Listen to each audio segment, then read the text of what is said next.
barisan semakin kuat. Hati-hati penumpang gelap, kita sudah sangat terlambat. Aksi demonstrasi mahasiswa 11 April 2022 lalu membuahkan hasil yang signifikan, yaitu dipenuhinya tuntutan mahasiswa terkait penghentian wacana jabatan Presiden Jokowi 3 periode atau penundaan pemilu.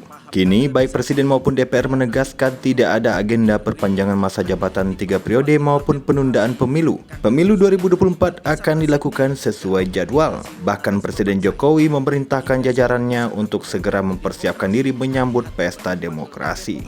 Namun sayang, tuntutan mahasiswa yang tergabung dalam BEM SI dinodai dengan demo lanjutan pada 21 Mei nanti di DPR yang ingin memakzulkan Presiden Jokowi. 21 April lalu terjadi aksi demo mengatasnamakan mahasiswa dan buruh yang dilakukan AMI dan Gebrak. Dalam demo tersebut beredar spanduk yang mendesak Jokowi mundur dari pemerintahan. Selain itu, spanduk tersebut juga bertuliskan mosi tidak percaya terhadap DPR dan pemerintah Jokowi Ma'ruf. Akhirnya terjadi bentrokan saat demonstrasi di depan gedung DPR MPR RI.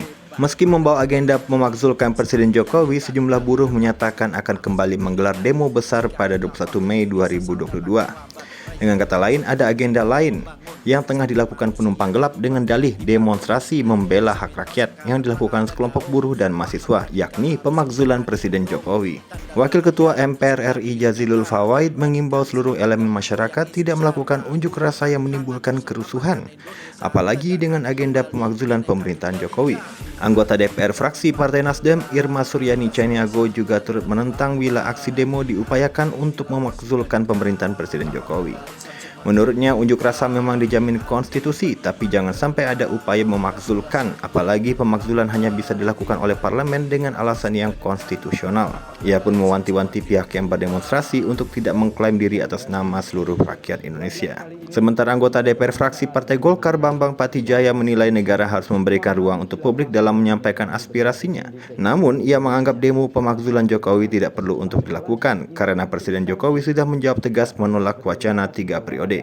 Maka bisa dibayangkan demo 21 Mei nanti yang juga bertepatan dengan kejatuhan Presiden RI kedua Soeharto di tahun 98 dapat menjadi momentum bagi penumpang gelap kontra pemerintah yang menyatu di bawah nama buruh demi mendapatkan simpatisan massa aksi dan menyebarkan isu pemakzulan Presiden Jokowi. Momentum peringatan Hari Reformasi 21 Mei juga akan dimanfaatkan kelompok kontra pemerintah melakukan propaganda agar mahasiswa turun meramaikan aksi. Padahal demo dengan isu makzul tersebut sama sekali tidak ada urgensinya. Sebab tuntutan demo besar-besaran mahasiswa 11 April lalu telah dijawab Presiden dan DPR, apalagi pemakzulan Presiden hanya bisa dilakukan parlemen. Pelaksanaan aksi buruh oleh buruh yang memiliki agenda berbeda tentu akan menimbulkan polemik dan mudah disusupi kelompok anarko. Kemudian viralisasi lewat media sosial akan dimanfaatkan kelompok anti pemerintah untuk membuat polarisasi masyarakat terhadap peringatan Hari Reformasi untuk memakzulkan Presiden RI. Semua itu dapat terjadi karena adanya penumpang gelap dengan agenda tersembunyi.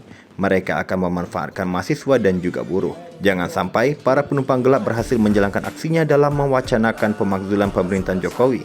Hal yang berujung pada kerusuhan dan polarisasi serta pada akhirnya menyeret nama baik mahasiswa dan buruh ke dalam kubangan lumpur. Hati-hati penumpang gelap.